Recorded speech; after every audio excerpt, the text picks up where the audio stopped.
Welcome back to HR Simplified, the podcast where we break down HR in plain, simple English so everyone, HR or not, can understand how workplaces really work. I'm your host, Dr. Omo, and today we are diving into a topic that confuses people a lot. Remember, that is why we say it is HR simplified. If you're coming across this platform for the first time, please subscribe and follow. We promise to bring you episodes that are insightful, that are informative, that are educative for everyone. The goal is actually to ensure that we all understand how our workplaces work and the role of HR in all of it. So, the topic today is all these HR titles. What do they actually mean? Ever heard of HR advisor, HR business partner, talent acquisition, OD, reward, learning and development, people partner, HR officer, HR generalist, HR manager, head of HR, chief of people? Oh my goodness, the title seems to be endless. Why do we have all these different titles? Are they all doing different things?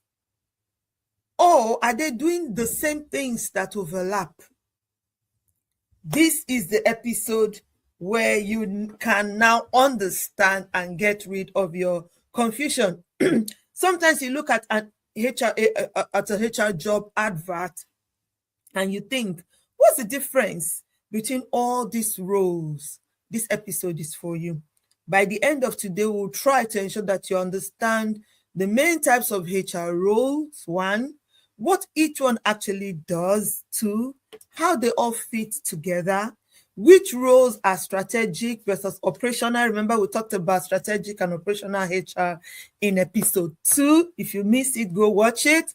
And how someone can grow a career in HR. Now, the how someone can grow a career in HR is going to be our episode 4. So if you're interested in becoming a HR person, episode 4 is for you. Ensure that you do not miss it. All right. Let's try to get into it as much as we can and as quickly as we can. All right. Section 1. Let's first make it clear that there are 3 big categories of HR roles. I know that episode 2 last time we talked about strategic and operational. Now we are talking about 3 main categories of HR roles. So follow me. Before we start talking about the individual ones, we have 1, operational HR. I'm not going to go into that again because I already explained that in episode 3. Sorry, in episode 2. Then secondly, we've got strategic HR. That was also explained in episode 2. Again, go watch the video. It's on our YouTube channel. Then we've got specialist HR. That's the one that we've not talked about, which we will actually dwell more on today. All right. Now let's do a simple analogy. Now I always like, again, it's simplified HR.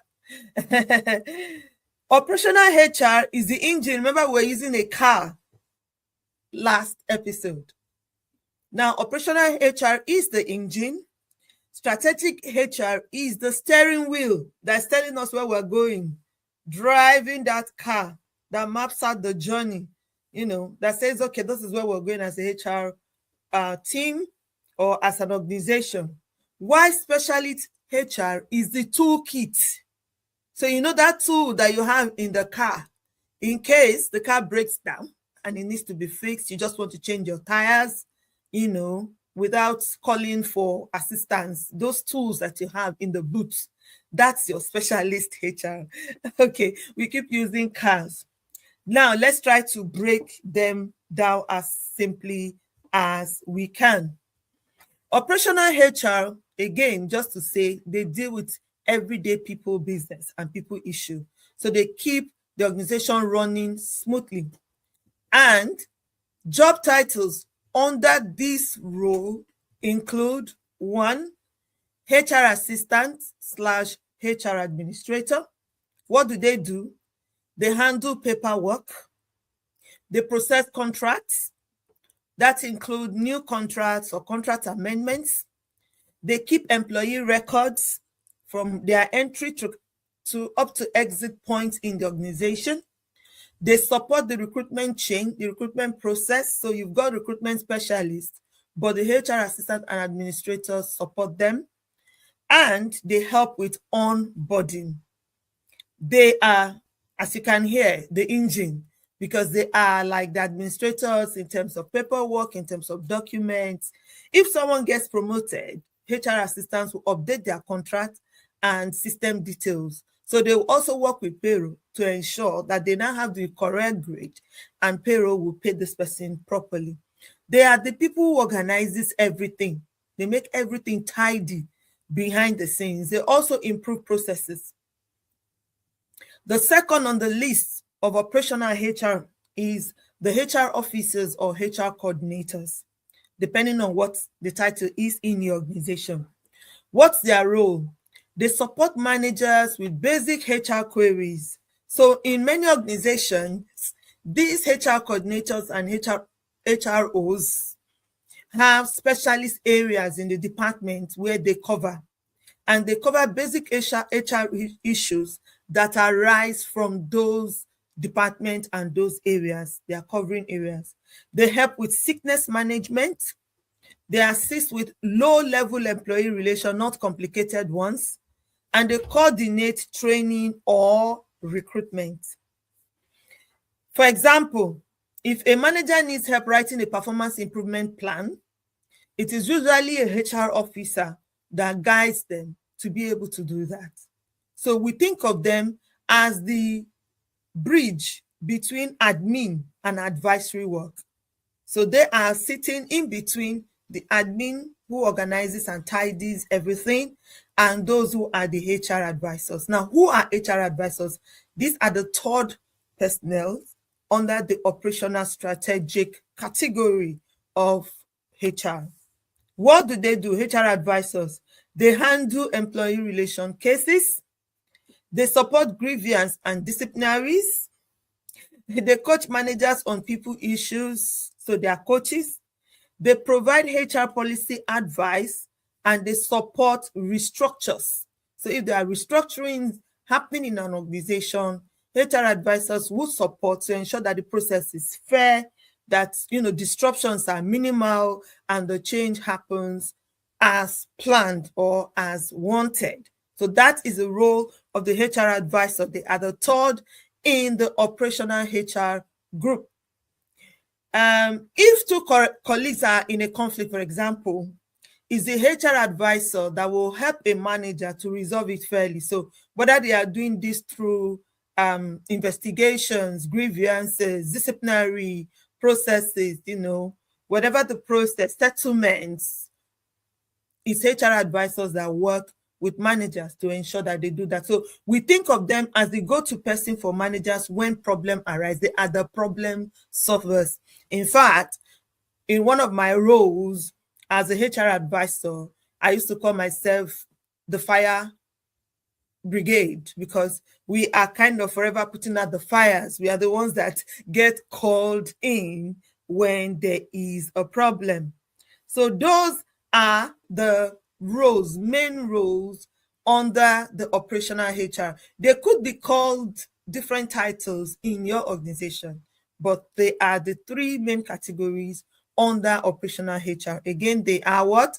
HR admin, 2 HR advisors, and 3 HROs, the HROs. So those are the 3 main people under the HR operational HR categories. All right. Now let's talk about the strategic roles. These roles shape the organization strategy and they mostly work with senior leaders. So Example, HR business partners. You see, that's why they are called partners. They work with leaders. What do they do? They partner with leaders. They use data to solve workforce problems. They support organizational change, including restructures. What are some of the changes that happen? Cultural changes, or departmental changes, whatever kind of change that is going on, in the organization. They support. They lead workforce planning, which is a big deal in terms of ensuring we have the right people in the right place at the right time. That's very key for workforce planning. They coach managers. So many HRBPs also have coaching certifications because they are also coaches. And then they improve culture and engagement. So these are the job of the HRBPs. Now, simple example, if a department has high turnover means that people are leaving. People are always leaving that department. The HR people will go in there, investigate why, and create a plan to fix it. So that's kind of one of their kind of role. And it aligns with workforce planning, culture and engagement, and the HR or the organization strategy. Think of them as the consultants for the organization. So the ones we go to consult when there are things that we don't understand. They do also a bit of research as HRBPs. Now you've got senior HR business partner, or some people call them senior people partner. These people, they do everything that the HRBP does, but at a bigger scale, on a higher level. In many cases, they require very specialist qualifications to become seniors. They influence directors or executives. They lead major change programs. They shape the people's strategy, and they manage HR teams. So these are also managers. In many organizations, the senior HR business partner would either be managing a team of HR officers or a team of HR advisors, depending on the specialist areas that they are dealing with. Let's give a simple example. When an organization is restructuring, the senior HRBP will design the people plan and ensure that there's fairness, in the sense of designing who goes to where, maybe re-evaluating JDs, work with the managers to just restructure that department and ensure that it is fair when that restructuring is happening. We can think of them as the strategic advisors who help our leaders make big decisions. So many times, the senior HRBP will run through a decision that the CEOs or the strategic leaders in an organization want to make, and ensure that they are fair, ensure that that decision is in line with the laws and legislation. In fact, sometimes do risk assessments and risk management to ensure that the risks for that decision that is about to be taken is clear, because risk management is also part of the job of a strategic HR partner. So yeah, that's number 2. And then number 3, under the strategic HR, is what we call the head of people or head of HR. In some organization, the senior HRBP role also sits as the head of HR. But in others, very large organization, you would have a senior HRBP, and then you would have the head of HR. Now, what do the head of HR do? They lead the entire HR function in an organization. They set the HR strategy. They oversee all the HR teams. So whether they are admin, whether they are advisors, whether they are consultants, whatever the titles, the head of HR oversees all of them. They work hand in hand with the executives of the organization, and they ensure that HR supports the organization's goals and objectives. So they have to continuously put before them the corporate strategy of the organization, and align it with the people strategy to ensure that the organization's goal is being met. So that is the role of the strategic people in that category. Now, the HR leader is the one who connects people's strategy to business strategy. I already mentioned that. We now come to the one that many people really, really feel confused about, which is the specialist HR roles. These roles, why they are called specialist HR roles, blah, blah, blah, blah, specialist HR roles, is because they focus on specific areas of HR. They are not like the HRBPs who are like generalists, or they are not also like the operational HR people who deal with admin and operations, but they have taken on a particular HR function and they become specialists in that role. Let's look at some of the examples of the names or titles that we hear in the specialist categories. Number one, you've got the talent acquisition and recruitment partner. So what do these people do? They are focused specifically on recruitment. They find and attract candidates. They manage interviews. They support hiring managers. They improve employers' branding. So they are like the marketers of the organizations to try to sell that organization to new colleagues or to new candidates who would want to be recruited or hired in that organization. Now, sometimes in some companies or in some organizations, this role is outsourced. So they can just have a consultant recruiter who is doing the work of the recruitment or talent acquisition specialist for them. So they are the matchmakers of the organization. I like that word. When I was looking through my outline, I said, yeah, that's a word I really love, matchmaking, because I use it in my other work. Okay, let's come back to HR Simplified. So if we need a new team manager, we need a new candidate, the talent acquisition officers are those that we go to help us acquire the right talent and the right candidate. Then we have the L&D. This is a learning and development specialist. What do? They train staff, they develop leadership programs, they support career development, they identify skill gaps. In some organization, you might hear that someone is a HRBP/OD partner. Now, some of those OD partners also carry out the function of L&D because they are called organizational development. That's what OD stands for. Am I confusing you the more? I don't think so. I hope you're getting it now. So if a manager struggles with difficult conversations, for example, L&D will create a training program that will help the manager learn what it means to have those difficult conversations. So they do training needs assessments. They come up with what the training is that is required for the organization. They are the teachers. The teachers, they are always the coaches of the organization, lots of coaches.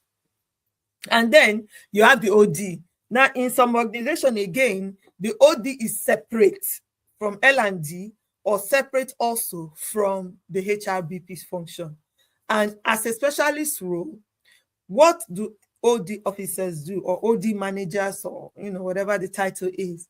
They improve culture, they support change, they facilitate team development, they use diagnostics to understand behavior. So they are running surveys, they are checking, the behavior. Are people satisfied? Employee satisfaction. They are checking performance insights. So they are forever running diagnostic data to understand what is going on in the organization.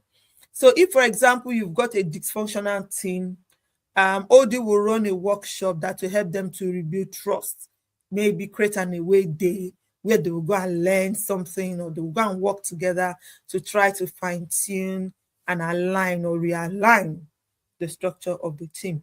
So they are our culture architects. They are the one that design the culture of our organization. Then we've got the reward, compensation and benefit officers.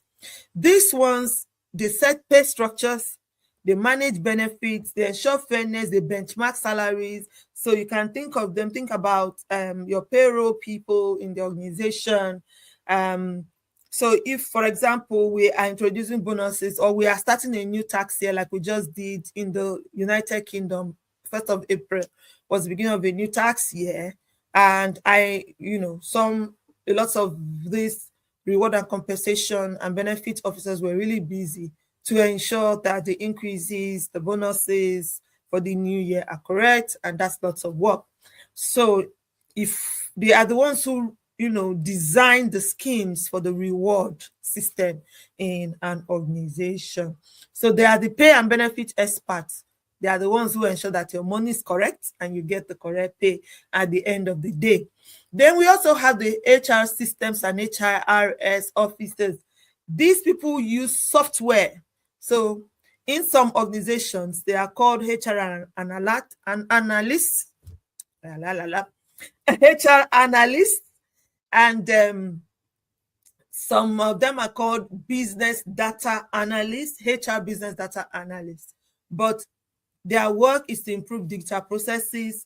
They gather and analyze data for the organization, and they manage the HR software. So if you're using a HR software in the organization or you're using a digital process, it's the system, HR system officers and the HRS officers that ensure that that software is managed properly.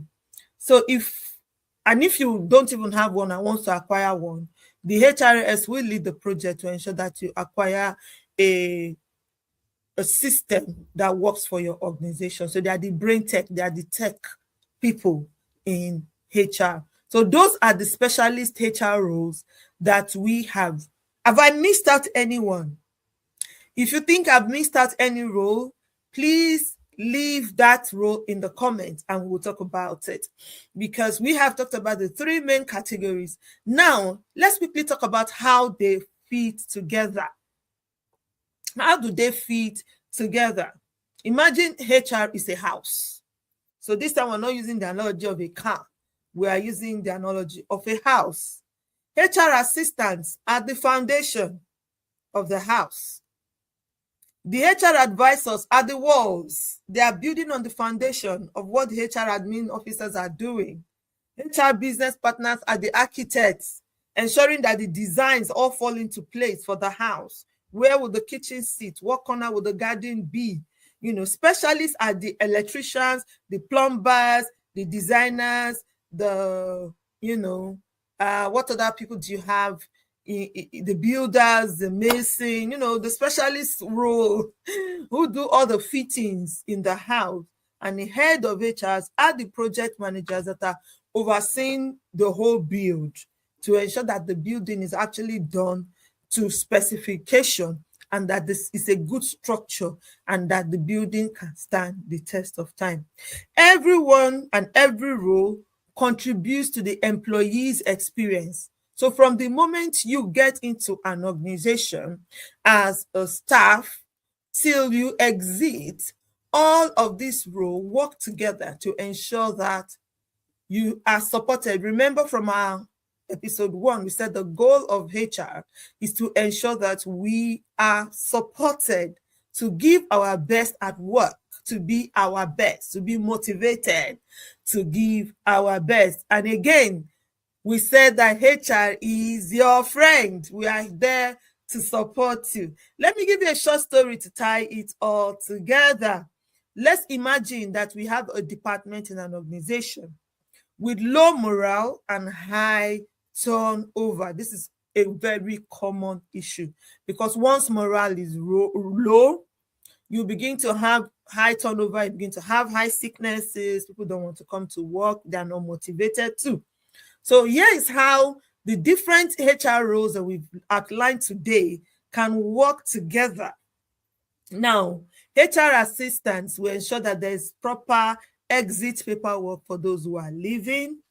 HR advisors will support managers with the performance issues, check what the issues are. L&D will train managers on communication, on whatever the gap is that is causing the problem, causing the issues in the department that is causing low morale. And OD will run a culture workshop that will help managers improve that particular aspect that has been identified. Reward, we also check the pay fairness to see whether what is being paid is a problem, because as we all know, sometimes many people gravitate towards where the money is, and in some organization pay is not seen as fair. So reward, we look at that. The HR people will analyze the data, they will identify root causes, they will create a retention plan for that department, and the head of people will approve this strategy and monitor the progress of the strategy until we get a good level of morale for that department. So this is how the HR system and all of this HR rule sometimes work together as a system. It's a big, large system that works together again to ensure that our employees are supported and they can give their best at work. Now, somebody is sitting down there and saying, but in my organization, we don't have all these roles. Again, remember, all of these roles may not exist in one organization, depending on how large the organization is. In some organizations, they can just have one generalist HR that does a lot of these roles. Because they are a generalist HR, they can do most of this function. And so one person can maybe act in 2, 3, 4, 5 roles. Don't go back to your organization and say, oh, well, I think I'm an OD specialist, so I should not be doing L&D. If you can. I'm just saying, that, one person can act in more than 3 or 4 of these job roles. But in some very, very large organization, because of how large the HR work is, you could have individuals performing each of these roles. You could even have, I've been in an organization where we had over 40 HR advisors, because we were covering over 4,000 to 6,000 staff. And you can imagine the amount of ER cases that organization was dealing with. So, yes, thank you for joining me for episode 3 of the HR Simplified. Today, we've unpacked different HR roles and what they actually mean in real life. If you ever wondered, what does an HRBP do? What's the difference between HR and OD? How do people grow in HR? You now have the answers. If you've enjoyed this episode, again, remember to subscribe, to comment, and to also share and send in your questions for future episodes. In episode 4, we are going to discuss how to become a HR person. So the topic is, you want to work in HR, how to start, what to study, and why it matters. Again, see you soon.